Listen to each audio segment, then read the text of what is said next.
कहा बड़ी खुदाए, अबल से कि न पाई नहीं, सो आखर प्रगति आए, सो आखर प्रगति आए। सच्चिदानंद धाम धनी की जय।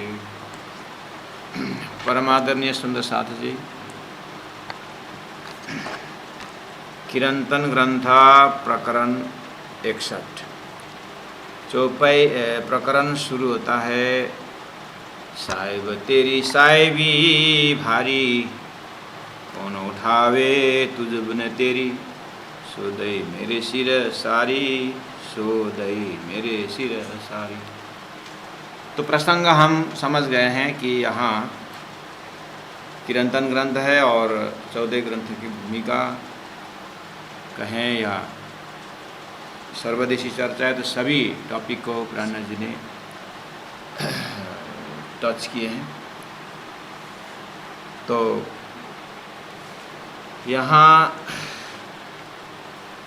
कल भी हमने भूमिका में जोड़ दिए हैं, तो अभी भी इस विषय में बिल्कुल सुंदर साथ जी जितने भी शब्द हैं यहाँ इस प्रकरण में बहुत ही महत्वपूर्ण शब्द है।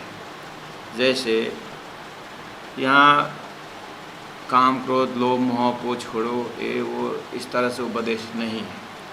यहाँ परब्रह्म परमात्मा किस तरह से धरती में जाहिर हो रहे हैं, ऐसा ये प्रसंग है। त्रिगुण तीर्थंकर अवतार देखिए, फिरस्ते पैगंबर, रुअल्ला, चौथे आसमान, इस तरह से बहुत ही Puranic Semitic system of religion में जो कतेब परंपरा में जो शब्द है, उन शब्दों को यहाँ पर इस्तेमाल किया गया है। अर्थात उन शब्दों से महामती प्राणनाथ जी को परिचय दे रहे हैं। तो वेदों के माध्यम से बुद्ध कल के अवतार बोलना तो बार बार हम प्राणनाथ जी के लिए बोल ही रहे हैं, लेकिन रुअल्ला और इमाम मेहदी का जो शब्द है कुरान में, उस ट्रैक से प्राणनाथ जी के अंदर ये सारा दैवत को एकत्रित कर रहे हैं। सुंदर साथ जी समझने के लिए धरती में या शास्त्रों में पहले से ही उदाहरण पेश किए हुए। इवन आप श्रीमद् भागवत में हनुमान प्रसाद पोद्दार जी का अगर टीका भी देखेंगे, उनके अंदर तारतम्य नहीं है, लेकिन वे लोग जो बोलते हैं वो शास्त्रों का सार या शास्त्रों का निचोड़ बोलते हैं। श्रीमद् भागवत में उन्होंने परमात्मा श्री कृष्ण के अंदर सभी दैवत को वहाँ पर उन्होंने एकत्रित होने का भाव रखे हुए हैं। जैसे तो 24 अवतार श्री कृष्ण के अंदर होकर के किस तरह से काम करते हैं, ऐसा भाव व्यक्त किए। तो जैसे वहाँ गोप ग्वाल के यहाँ दूध पीते हैं तो बोलते हैं कि बटुक भगवान हो कर के यहीं हो कर के प्रकट हुए हैं। तो राक्षसों को जब उद्धार करने की जब बात आती है तो बोलते हैं कि भगवान विष्णु अंदर से प्रकट हो गए हैं। ऐसे ऐसे बहुत आप वो देख लेना। इससे क्या आइडिया मिलता है कि परमात्मा श्री कृष्ण तक, उदाहरण के लिए श्री कृष्ण तक लोगों ने, कृष्ण तो भगवान स्वयं करके भागवत में लिख दिया, भागवत में मिलता है, तो किस तरह से भगवान के अंदर सभी देवी देवताएं प्रकट होते हैं, ये बात बताइए। इस तरह से एनालाइज करके एक ध्यान एकत्रित किए हुए श्री कृष्ण में आस्था बढ़ा रहे हैं। और अर्जुन को भगवान श्री कृष्ण ने जब मैं ही ईश्वर हूँ, मेरे में सब कुछ है, इस तरह से ये बात बताने के लिए पहले उन्होंने कहा कि मैं तेरे को जो ज्ञान दे रहा हूँ अर्जुन, मैंने सृष्टि के शुरू में सूर्य को दिया था। इतना ही बात छेड़ दिए थे, अर्जुन तो घबरा गए और आश्चर्यचकित हो गए। आप और हम एक ही समय के हैं, कैसे आपके माँ बाप को पता है और मेरे को, और आपका प्रकटीकरण मुझे पता है, कैसे आप सृष्टि के सूर्य में और सूर्य को आपने, सूर्य तो कब से है। जैसे ये बात रखी, जैसे ये बात रही तो भगवान ने कहा कि अर्जुन मैं ईश्वर हूँ और तुम मानव बुद्धि से देख रहे हो। अब उतना विश्वास दिलाने के लिए, उतने बात को आगे इतना बढ़ के गया कि भगवान को विश्वास दिलाने के लिए विराट रूप दिखाना ही पड़ा। तो उस विराट रूप में आप देखना 11वें अध्याय में, 10वें 11वें अध्याय में सार और मतलब वर्बली और प्रैक्टिकली सब उन्होंने करवाया। सभी देवताओं को वहाँ पर अर्जुन ने दर्शन किया, दर्शन करवाए, लेकिन वहाँ देखना 11 वर्ष 52 दिन वाला स्वरूप नहीं दिखाई दिया। 11 वर्ष 52 दिन वाला कृष्ण लीला है ना, वो वहाँ पर दिखाई नहीं दी। और ये रहस्य को कौन समझे। गीता को लोग डॉक्टरेट करते हैं, लेकिन वो चीज़ वहाँ पर मिलती नहीं। क्यों? वो लीला ही अलग। त्यान आता तो तलिया, वो वहाँ से तो गए, तो ये द्वारिकाधीश कैसे दिखा सकते हो। हाँ, क्षर पुरुष के मालिक होने के कारण क्षर पुरुष सब दिखा सकते हैं क्षर पुरुष के अंदर, लेकिन अक्षरातीत की लीला इनसे जाहिर होना नहीं था। वो तो लीला होके चले गए।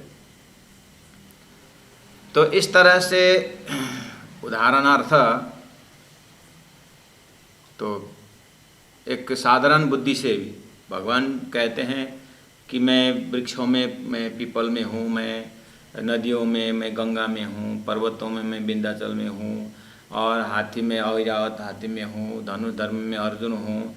इस तरह से बहुत सारे दिखाए। तो आखिर क्या संदेश दे रहे हैं? तो मानव की बुद्धि जो है, वहाँ बोले तो कोई पीपल में रस्सी बांधने गए, कोई बम्बा में गंगा में डुबकी लगाने गए, कोई पर्वतों को परिक्रमा करने को चले गए। पूछे कि क्यों गंगा स्नान करे? भगवान ने मैं गंगा में हूँ बोला है। आप पीपल में क्यों रस्सी बांध रहे हो? अरे भगवान ने मैं पीपल में हूँ बोला है। अगर कोई थोड़ी सी बुद्धि जगा करके जब भगवान हो, जैसे देखिए मैं प्रैक्टिकली मैं वहाँ हूँ, मैं वहाँ हूँ, मैं वहाँ बोलूँ तो मेरा बहुत सारा रूप हो गया ना। लेकिन अगर हम भगवान को ही अगर पकड़ लेते तो सब गंगा भी वहीं आती और विंध्याचल भी वहीं आती है कि नहीं। अब बोले अनन्य चिंतन तमाम ये जना पर पास होते, अनन्य भक्ति से मुझे प्राप्त, वो भी बात बताई गई है। सब बताने के बाद फिर बोले यदचित तदकुर, अर्जुन तेरे को जैसे अच्छा लगता है वैसे ही कर। वो फ्रीडम भी दिया। अब बुद्धि तो परमात्मा ने दिल भी दिया, दिमाग भी दिया, तो दिमाग से भी तो देखना होगा। तो एक श्री कृष्ण को पकड़ने के बाद सभी पकड़ में आ जाते, ऐसी तो लक्षण दे रहे हैं। ये सब तारतम्य के आगे उदाहरण है। अब आई बात, उसी तरह जितने भी पैगंबर हैं, अवतार हैं, और ज्ञान से स्वरूप से जो भी है, महामती प्राण जी के अंदर जब देखने में मिलता है तब जा करके जीव का कल्याण है। इसलिए इन स्वरूप के लिए पहले से कहा दिया कि यत पूजा प्रभावे नैव जीव सृष्टि उदाहरणम, इनको समझ करके पूजा करनी चाहिए। मोहम्मद ने जो बहुत से बोला है, तो आखिरी मोहम्मद जो जाहिर होने की जो बात कही, खुदा परमात्मा, वो ज़्यादा शब्द प्रयोग यहाँ कर रहे हैं। श्री कृष्ण द्वारा जो हिंदू संस्कृति परंपरा से आने में कोई आपत्ति नहीं है, लेकिन महामती ऐसे व्यक्तित्व हैं, उन्हें दो धाराओं को एक करके जब तक नहीं पकड़ेंगे तब तक वेद का तेज एक होगा ही नहीं।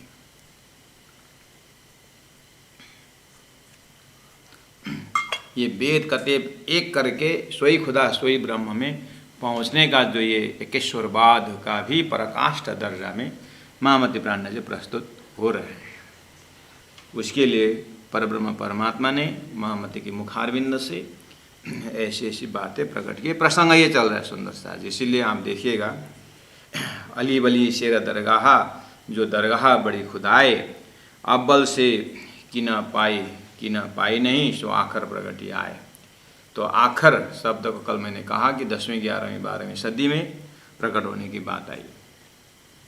तो समय ठीक चल रहा है। अब चलते हैं सुंदर सादी 10वां चौपाई। नूह नबी को वारसी आदम दई पहुँचाए।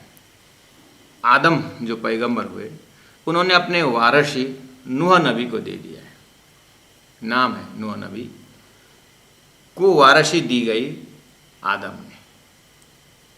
अच्छा, आए ईसा नूह नबी इमाम। आए इमाम में कौन कौन? ईसा, नूह नबी, और आदम ने नूह नबी में वारिस दिया, मतलब स्वयं को नूह नबी में रखा और नूह नबी इमाम में आ गए। तो आए ईसा नूह नबी सो आदम सुफी अल्लाह, उनका टाइटल हुआ आदम सुफी अल्लाह। तो इस तरह से ये सब हदीसों और उन अंजीर, जंबूर, तौरेत, इन ग्रंथों का शब्दावली में विशेष करके कुरान के शब्दावली सुंदर सा जी एक एक प्रसंग को एक एक की यहाँ कहानी है, उन वहाँ पर उन ग्रंथों में व्याख्या है। आपको एक बात बताऊँ, 7 कलमे वाले को बहुत नाम है, एक बार आपको दिमाग में डाल दूँ। इन लोगों का नाम है जैसे आदम सफ़ी अल्लाह, और एक है नूह नबी अल्लाह, 2 नाम हो गया। तीसरा है इब्राहिम खलील अल्लाह, और चौथा है मूसा कलीम अल्लाह।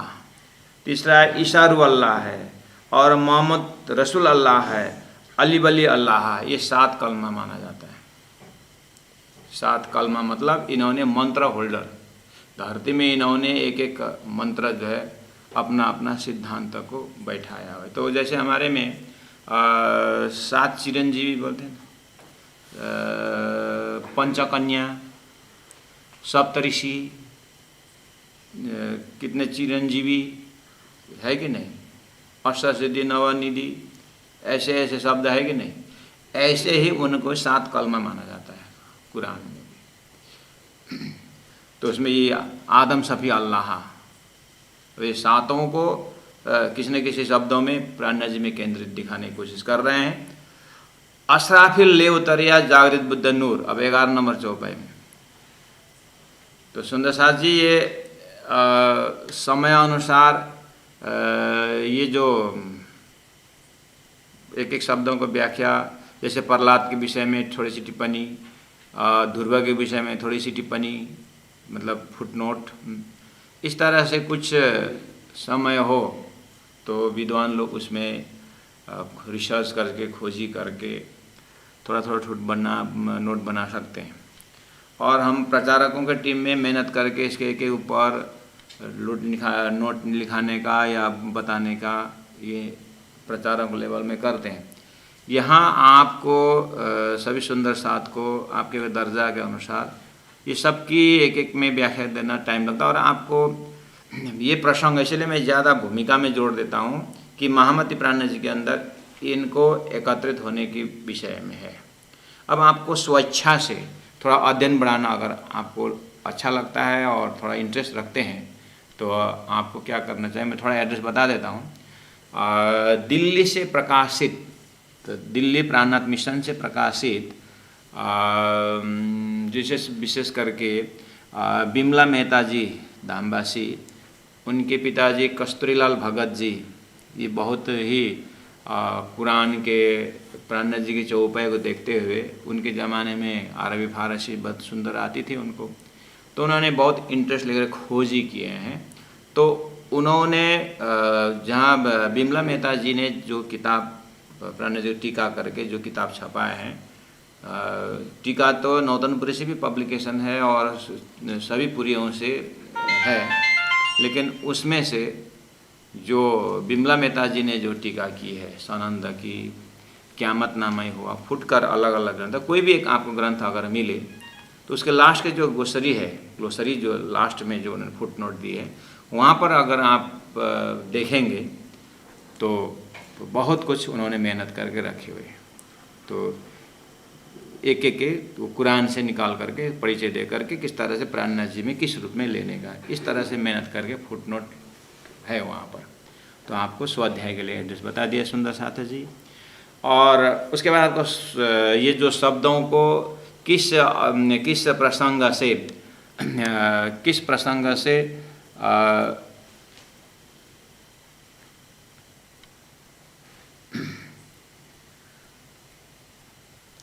किस प्रसंग में ये दिया गया है, वो समझने के बाद, वो जानने के बाद आपको अर्थ समझ में आ जाता है। ठीक है, पहला एक बार ये प्रकरण को, सारा प्रकरण का आनंद ले ले। इस तरह से 10 नंबर चौपाई नूह नबी के वार से आदम दही पहुँचाए, और अब वो आदम सफ़ी अल्लाह बन गए नूह नबी। तो नूह नबी भी आए और ईसा जो बाइबल को देने वाला ईसा सब आए इमाम में। सो आदम सफ़ी अल्लाह होके आए और महामती प्राणनाथ जी में केंद्रित करने का। उसके बाद असराफिल ले आया जागृत बुद्ध नूर, सो बैठे बजाए इमाम में मगज मुसाफी सूर। कुरान में 2 शक्ति बहुत ही महत्वपूर्ण मानते, एक जब्राइल और एक असराफिल। जब्राइल को आज भी आप कुरान के ज्ञाताओं को आप पूछेंगे कि जब्राइल वॉइस ब्रेकिंग करके लिख रहे हैं सभी जगह। तो इसमें तो वहाँ तो मैं वो एयरटेल का लगाता था उसमें से, अब इसमें व्हाट्सअप हॉटस्पॉट किसी को है तो जोड़ना पड़ेगा। इसका मतलब ये जियो काम नहीं कर रहा, वॉइस ब्रेकिंग मतलब वो ये काम नहीं कर रहा है वो वाला डिवाइस। उसमें बैलेंस नहीं तो बैलेंस डालना पड़ेगा, वॉइस ब्रेकिंग आ रहा है। अभी ओके हैं वही बोल रहे हैं, तो इसका मतलब टावर जाता आता कर रहा है।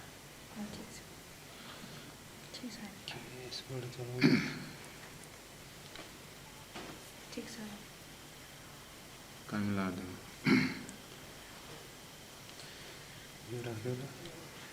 असराफिल ले उतरिया जागृत बुद्ध नूर।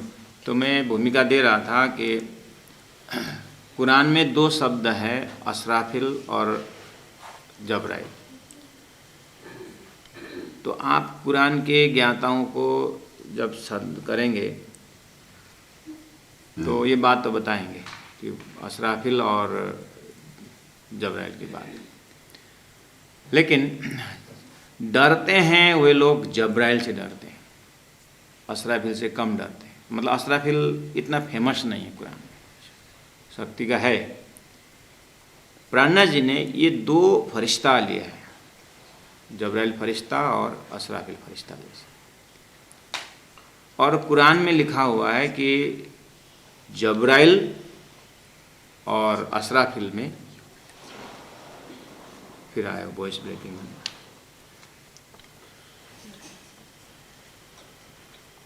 ये बनते एयरटेल है, ये क्या बनते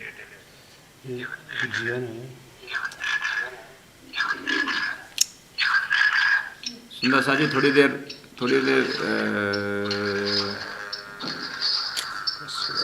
पासपोर्ट कसको छ अरू एयरटेल मेरो छ पासपोर्ट अरू कसैको छैन। यसलाई लाइभमा हाल्दे, यसलाई यसमा गुगलमा हाल्नु न, काट दो। राश्यमाजी सुंदर सा धाम धनी श्री प्राणनाथ। राश्यमाजी सुंदर सा धाम धनी श्री प्राणनाथ। राश्यमाजी सुंदर सा धाम धनी श्री प्राणनाथ। राजश्यामाजी सुंदर सा धाम धनी श्री प्राणनाथ। राश्यमाजी सुंदर सा धाम धनी श्री प्राणनाथ। चलो चलो रे साथ जी अपना जाइए धाम। राश्यमाजी सुंदर सा धाम धनी श्री प्राणनाथ। राश्यमाजी सुंदर सा धाम धनी श्री प्राणनाथ। राश्यमाजी सुंदर सा धाम धनी श्री प्राणनाथ राश्यमाजी सुंदर सा धाम धनी श्री प्राणनाथ राश्यमाजी सुंदर सा धाम धनी श्री प्राणनाथ राश्यमाजी सुंदर सा धाम धनी श्री प्राणनाथ राश्यमाजी सुंदर सा धाम धनी श्री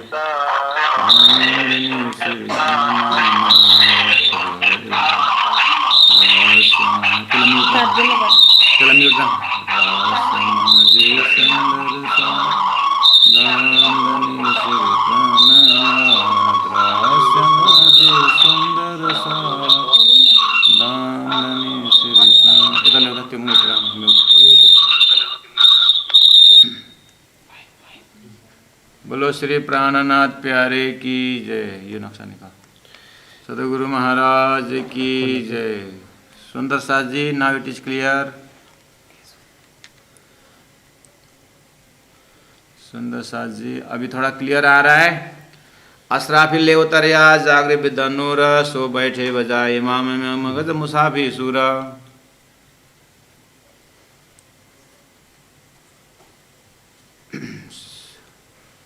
कोपिला कुंज बोल रही है ठीक है, और केसर जी बोले ठीक है, यस ठीक है। सुंदर साथ जी, अभी ये जियो एक जमाने में थियो, हाँ, इसीलिए अब एयरटेल शुरू कर दिया है, सब उसमें लॉकडाउन हो गया है। सुंदर साथ जी, हाँ, तो मैं कह रहा था कि इस तरह से अगर कुरान को एट ए ग्लांस हम ऊपर से देखेंगे तो हमारे यहाँ वेदों में पराशक्ति अपराशक्ति करके आता है, परा विद्या अपरा विद्या करके आता है ना। ऐसे ही कुरान में पराशक्ति अपराशक्ति जैसा जब्राइल और असराफिल की बात करते हैं। और जब्राइल में मोहम्मद साहेब चढ़ के गए और जबरूत तक पहुँचे, उसके बाद लाहुत में मैं जा नहीं सका। नूर तजल्ल की तजल्ली की उसके नूर से जब्राइल ने कहा कि मेरा पंख जलता है, आगे जा नहीं सका। ऐसे ऐसे भाषा आता है, वो एक शक्ति है मान के चलिए। तो प्राणनाथ जी पूछते हैं, आप लोग जब्राइल जब्राइल जब्राइल बोलते हो और असराफिल को तो नाम ही नहीं लेते हो। असराफिल के विषय में प्राणनाथ जी बोलते हैं, कुरान में लिखा हुआ है कि असराफिल 10वीं 11वीं 12वीं सदी में जाहिर होगा और वो शोर फूकेगा। वो ऐसा शोर फूकेगा कि एक बार जब फूकेगा तो वो बिल्कुल पहाड़ गिरा देगा, और दूसरे बार फूकेगा तो वो सारा उस गिराए हुआ को उठा देगा। ये कौन सा शोर, क्या नृसिंह क्या फूकेगा असराफिल? प्राणनाथ जी उन कुरान पढ़ने वालों को पूछते हैं, तो ये तो है ना शोर फूकेगा ऐसा वैसा, तो हाँ, तो ये शोर फूकना क्या है? वो भी 10वीं 11वीं में भी फूकेगा, यानी मोहम्मद जाने का 1000 साल बाद ही फूकने की बात है। तो इसको कुछ आप, अभी तो आप लोगों का बहुत समय हो गया है, इसका अर्थ समझते हैं। इस तरह से शेख खिदर जैसे, नूर मोहम्मद जैसे, जान मोहम्मद जैसे जो प्राणनाथ जी के उसमें आते हैं, तो उन लोगों से बातचीत करके फिर औरंगजेब को भी कितने उन्होंने भी धर्मगुरु पाल रखे हैं, उनके पुस्तक बना बना के, प्रश्न बना बना के भेजते हैं इन्हीं टॉपिक के ऊपर। तो अब वो थोड़ा बीतंग में भी हमें रस मिल जाएगा, वहाँ से भी ले लेंगे जब प्रैक्टिकल प्राणनाथ जी की जब बात होती है तब। तो यहाँ चौपाई 11 नंबर जैसे आप पाठ करते हैं तो पढ़ते हैं, तो उतना ही मैं आपका दिमाग में सेटिंग करना चाहता हूँ। असराफिल ले उतरिया जागृत बुद्धि नूर, वहाँ असराफिल शोर फूकेगा करके बोलना। और इधर में हिंदू वेद का तेब में बुद्ध अवतार जाहिर होने की बात, बुद्धि का अवतार। तो प्राणनाथ जी ने कहा कुरान में जो असराफिल आने की बात है 10वीं 11वीं 12वीं सदी में वो हिंदू ग्रंथों में बुद्ध अवतार जाने के बाद ये एक ही है। तो अब बुद्ध अवतार बोलते हैं आपने स्ट्रेट फॉरवर्ड, बुद्ध अवतार तो अक्षरातीत का, अक्षर ब्रह्म की बुद्धि, अक्षरातीत का प्रेम पीने वाला, ये ट्रैक्स हैं आप बिल्कुल क्लियर है। जागृत बुद्धि का मतलब है वो परमधाम का प्रेम चखने वाला, वो प्रेम में रासलीला में प्रवेश होकर के उसमें डूबने वाला, ये बस। असराफिल, मोहम्मद ने कहा कि असराफिल शक्ति आएगी, तो प्राण जी का वही जागृत बुद्धि असराफिल। जैसे संसार में जाहिरी शक्ति के बहुत सारे व्याख्या हैं, लेकिन बुद्ध अवतार के पीछे लोग कम ही इंटरेस्ट रखते हैं। नरसिंह अवतार, ये अवतार, वो अवतार, बहुत सारे अवतारों के व्याख्या, नक्शा बना के लोग, मूर्ति बना के लोग नाटक करते हैं। भागवत में झांकी भी निकालते हैं, तो ये सब झांकी निकालते हैं, नरसिंह का निकालते हैं, लेकिन बुद्ध अवतार का झांकी निकला हुआ देखा है कोई निकालता है भागवत का? बुद्ध अवतार के विषय में भागवत में आता है, बुद्ध अवतार जाहिर होने के बाद उसके विषय में आगे कुछ टॉपिक है, भागवत में सब खत्म हो गया, बुद्ध अवतार की कहानी कहाँ गई? हो जिस तरह से संसार में जागृत बुद्धि अवतार होने के कलयुग में होने की बात है, उसके विषय में लोग जानते हुए, विद्वान लोग जानते हुए भी या उनको पकड़ में नहीं आता, जिनको पकड़ में आ गया थोड़ी देर ढूंढने की प्रयास तो कर, समझने की प्रयास करते हैं, लेकिन आगे जाकर कुछ भविष्यवाणी है इसीलिए जाहिर न हुआ करके रिमूव हुआ या नहीं एंजॉय करके वहीं संतोष करते हैं। ठीक उसी तरह कुरान में जब्राइल की चर्चा बहुत करते हैं। हमारे भी भाषा है, घर के पिताजी, लड़का बोलता है आज पिताजी को जब्राइल आ गया बोलते हैं। जब पिताजी लोग गुस्सा में आ जाते हैं, कुछ होते हैं, तो बोलते हैं कि हम लोग किशनदास महाराज जी को जब वो चिल्लाते थे, डांटते थे, तो ओए महाराज जी का जब्राइल आ गया बोलते थे हम लोग। उसमें असराफिल आया नहीं बोलते थे। तो ये पराशक्ति अपराशक्ति जैसा, अपराशक्ति की चर्चा बहुत है, पराशक्ति में लोगों के दिमाग कम ही पहुँचता है। ऐसे समझ लेना कि कुरान में जब्राइल असराफिल होते हुए भी जब्राइल की चर्चा ज़्यादा है, असराफिल की कम है। जैसे कृष्ण अवतार तक चर्चा बहुत लंबी है, लेकिन बुद्ध अवतार के विषय में चर्चा कम है। क्यों? क्योंकि ये बेहदस भूमि से आने वाला वो तारतम बुद्ध अवतार ने, अक्षर की जागृत बुद्धि ने अक्षरातीत को प्रेम पीने के बाद वो प्रेम को, मैंने कहाँ का प्रेम पिया करके उसको जानकारी देने के लिए तारतम अवतार होते हैं। तो तारतम ज्ञान ही बुद्ध अवतार को जगाता है कि तुम इस निज बुद्धि बन जाओ, अर्थात ये जागृत बुद्धि जो है तुम्हारा, ये परमधाम का प्रेम के विषय में बुद्ध अक्षर ब्रह्म ने जानना चाहा था, वो पिला दिया है, तो बुद्धि जग जाती है, निज बुद्धि बन जाती है, और परम तारतम के सत्संग करके वो परमधाम की व्याख्या करती। यही ये शोर फूंकना, असराफिल शोर फूंके का मतलब यही तारतम द्वारा 18 वाणी ही इसका शोर फूंकना है। और पहला शोर फूंकने का अर्थ है निज नाम जाहिर होना। जैसे निज नाम जाहिर हुआ तो अक्षरादि शब्द आ गया, और अक्षरादि श्री कृष्ण जाहिर होने के बाद अनादि शब्द आ गया, तो स्वतः क्षर पुरुष अक्षर पुरुष गिर गए और दूसरे में कायम किए, यानी और दूसरा सुर फूंके का मतलब 18 वाणी जब प्रकट हो जाएगा फिर सभी जड़ चेतन को मुक्ति देंगे, तो उठाने की बात हो गई। प्राण जी ने असराफिल के विषय में इस तरह से अर्थ कर दिए। तो देखिए यहाँ पर असराफिल ले उतरिया जागृत बुद्धि नूर, असराफिल और जागृत बुद्धि। अब ले उतरिया के क्या ले उतरिया? असराफिल ने परमधाम ले उतरिया, यहाँ ले उतरिया जागृत बुद्धि नूर करके ले, असराफिल ने जागृत बुद्धि उतारा नहीं।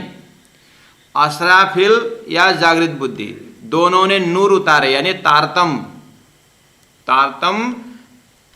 के जो है प्रकाश धरती में आने पर अब उसको तारतम ने निज बुद्धि को या जागृत बुद्धि को अपना निज बुद्धि बना करके अपने बस में करके अपना हजूरी बना करके अब परमधाम व्याख्या करते हैं। तो इसलिए असराफिल और जागृत बुद्धि एक ही है, दोनों नूर अर्थात उस तारतम से